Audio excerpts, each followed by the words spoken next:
Assalamualaikum warahmatullahi wabarakatuh. Kembali lagi di mata pelajaran pemeliharaan mesin sepeda motor. Pada kelas 11 pun Bapak mengampu sama pemeliharaan mesin sepeda motor. Di kelas 12 ini Bapak juga sama seperti kelas 11 mengampu mata pelajaran pemeliharaan mesin sepeda motor. Sebelum melangkah ke materi, alangkah baiknya kita berdoa terlebih dahulu supaya diberi kesehatan, kemudahan dan kelancaran dalam melakukan kegiatan di pagi hari ini. Berdoa mulai.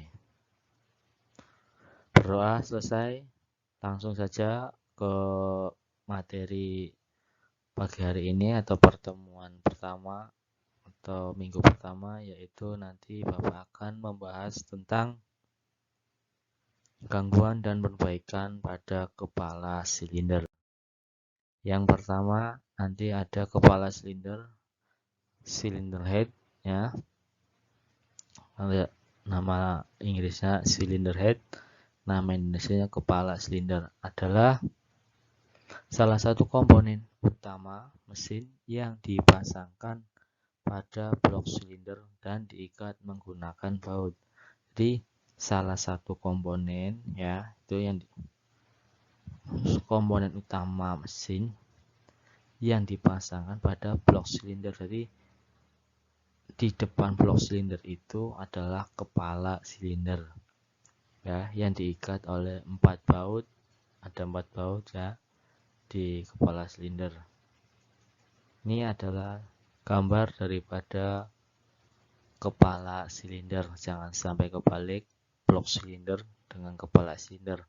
Ingat ya, untuk kepala silinder sendiri itu letaknya berada di depan blok silinder dan diikat menggunakan baut, yaitu 4 baut. Ini gambar kepala silinder 4 tak, dan yang sebelahnya lagi gambar kepala silinder 2 tak. Jangan sampai kebalik nanti. Jikalau nanti memasang kepala silinder, jangan terbalik antara motor 4 tak dan motor 2 tak. Berbeda ya kondisinya. Sedangkan yang motor 4 tak ini di dalam kepala silinder mempunyai banyak komponen, sedangkan untuk motor 2 tak sendiri di kepala silinder itu tidak ada apa-apanya, kosong, tidak mempunyai komponen lagi ya. Kemudian berikutnya adalah sistem pendinginan kepala silinder.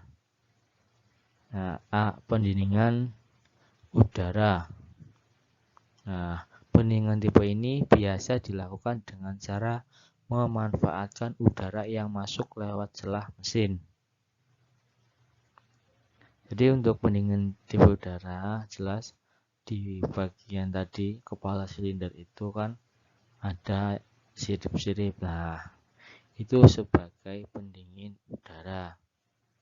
Sirip tersebut berguna untuk pendinginan secara ilmiah.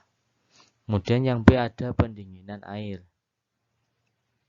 Pendingin jenis ini menggunakan radiator coolant mirip dengan sistem pendingin pada mobil, tapi dalam sistem yang lebih simpel. Jadi ada pendingin udara tadi yang dicontohkan ada di gambar awal, itu juga ada ya, pendingin udara itu sirip-siripnya.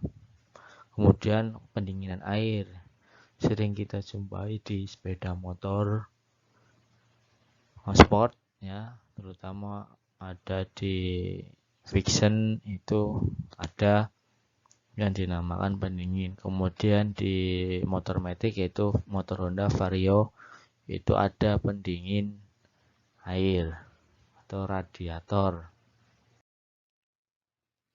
Kemudian selanjutnya yang kedua adalah diagnosis kerusakan pada kepala silinder sepeda motor. Nah, akibat pemakaian motor yang lama, maka akan terjadi keausan dan kerusakan pada komponen kepala silinder. Jelas semakin lama motor sering dipakai, maka akan terjadinya keausan dan kerusakan. Jelas. Jadi jarak tempuh juga mempengaruhi, kemudian pemakaian motor juga mempengaruhi. Nah, itu seringlah kita cek atau kita servis pada saat atau berapa kilometer sekali kita harus mengecek entah busi, entah komponen yang lain, biar komponen tersebut tidak semakin parah. Dan ada pun beberapa hal yang dapat menyebabkan kerusakan pada komponen kepala silinder menjadi lebih cepat, yaitu yang pertama terjadinya overheating. Terjadinya overheating itu berarti terjadinya overheating, over berarti panas yang berlebihan. Makanya hati-hati itu ya, agar diperhatikan lagi masalah pelumasan biar tidak terjadinya overheating. Kalau radiator yang menggunakan radiator juga harus sering dicek biar tidak terjadi overheating. Kemudian yang B, kekurangan minyak pelumas. Nah, jelaskan tadi kan kembali lagi pada yang A, overheating.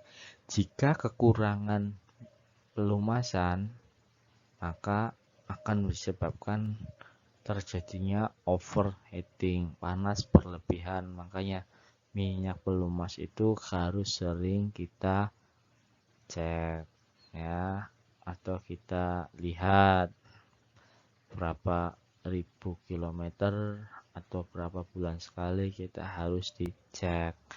Kemudian yang ada menggunakan radiator itu juga harus dicek kembali ya. Kemudian yang C, adanya benda asing masuk ke ruang bakar. Nah, ini jika ada serpihan ya, semisal olinya kurang, kemudian nanti kan antara komponen A dengan komponen B ini bergesekan. Lah, gesekan tersebut nanti akan masuk ke dalam mesin yang sehingga menjadi kerusakan pada bagian kepala silinder, entah nanti blok silinder dan yang lainnya. Nah, makanya harus kita perhatikan baik-baik. Kemudian yang D, ada pengencangan baut kepala silinder. Nah, perhatikan lagi tadi pada kepala silinder ya, gambar yang di paling pertama itu ada 4 baut. Nah, perhatikan baut tersebut pada saat langkah pemasangan. Jangan sampai baut tersebut akhirnya merusak pada kepala silinder ataupun blok silinder dan yang lainnya. Ya, pengencangan baut kepala silinder. Jadi harus diperhatikan untuk pengencangan baut kepala silinder.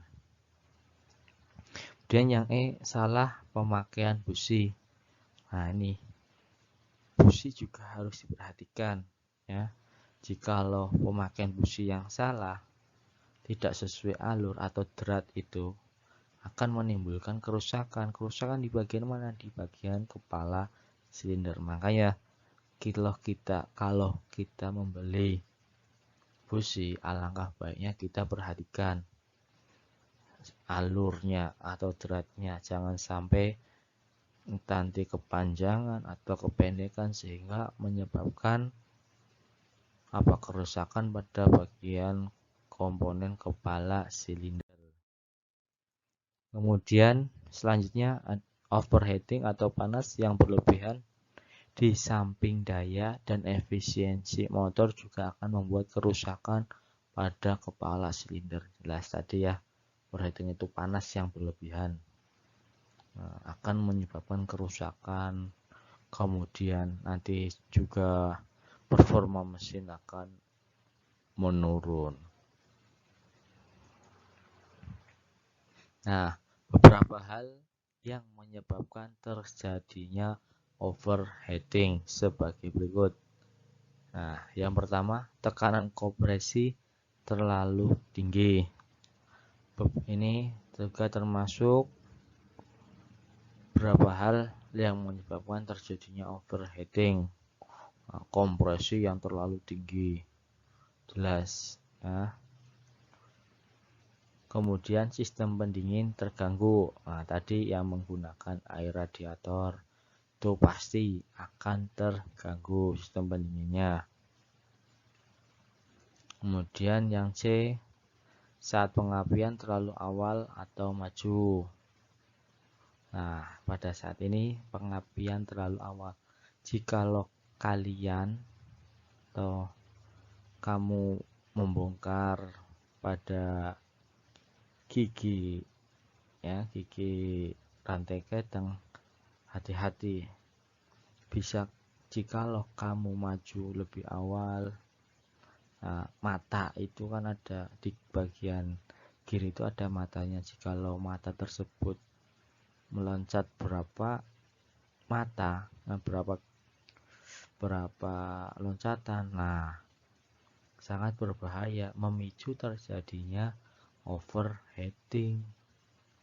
Yang harusnya klep ini membuka, tapi klep tersebut belum bisa membuka. Nah, itulah nanti harus diperhatikan pada saat pemasangan gear atau pada saat pengetopan. Nah,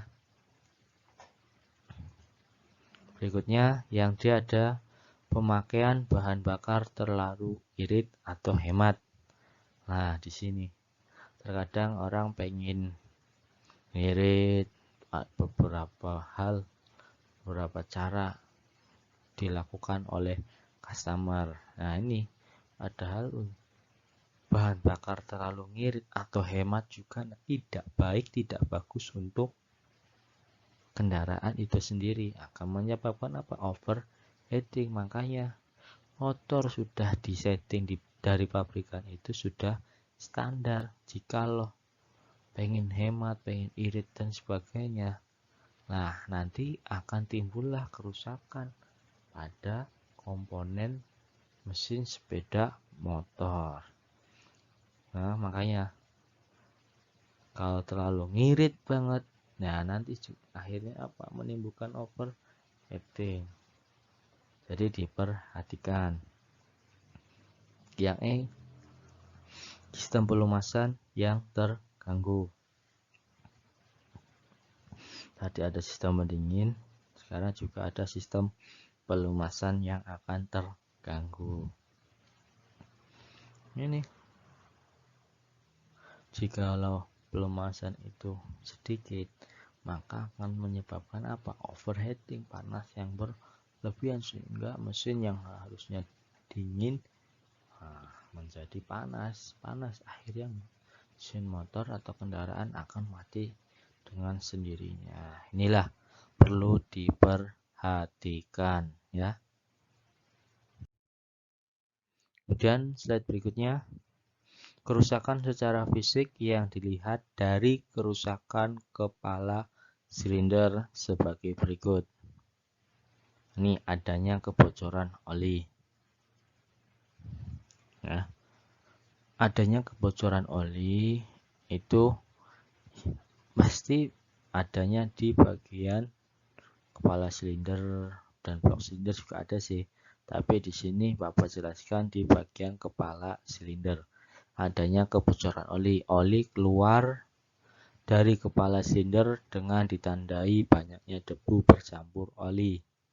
Nah, ini biasanya ada kalau di kepala silinder itu di bagian tutup klep ya. Jikalau tutup klep tersebut seal kalau tutup itu sudah haus, maka oli akan keluar dari situ, kemudian nanti akan bercampur dengan debu sehingga itu nanti akan mengental, menggumpal di situ adanya debu dan oli biasanya. Kemudian bisa dari perpak atau packing antara kepala silinder dengan blok silinder.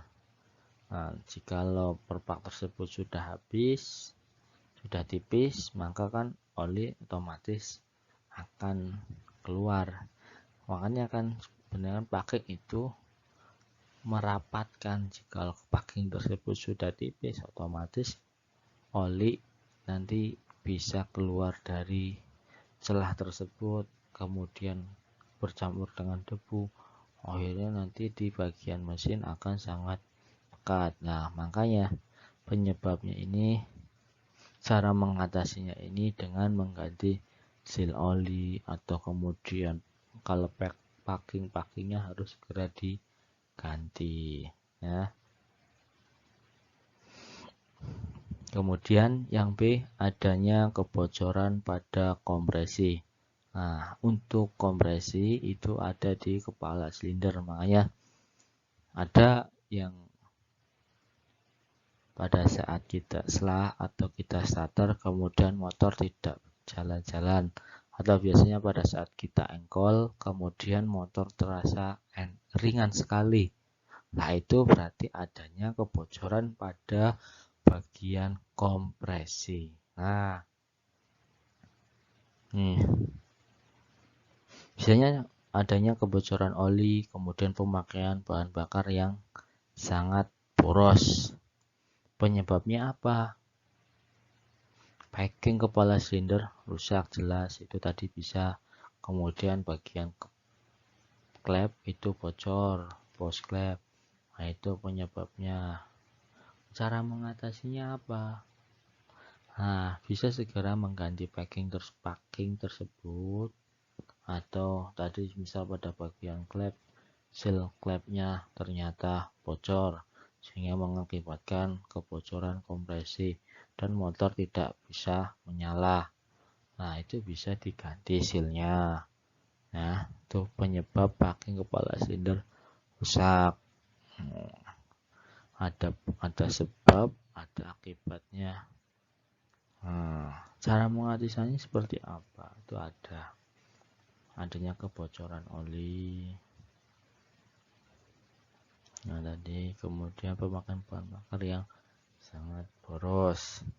Penyebabnya bisa packing kepala silinder rusak, kemudian pada bagian semisal di klep, berarti klepnya bocor, berarti seal klepnya sudah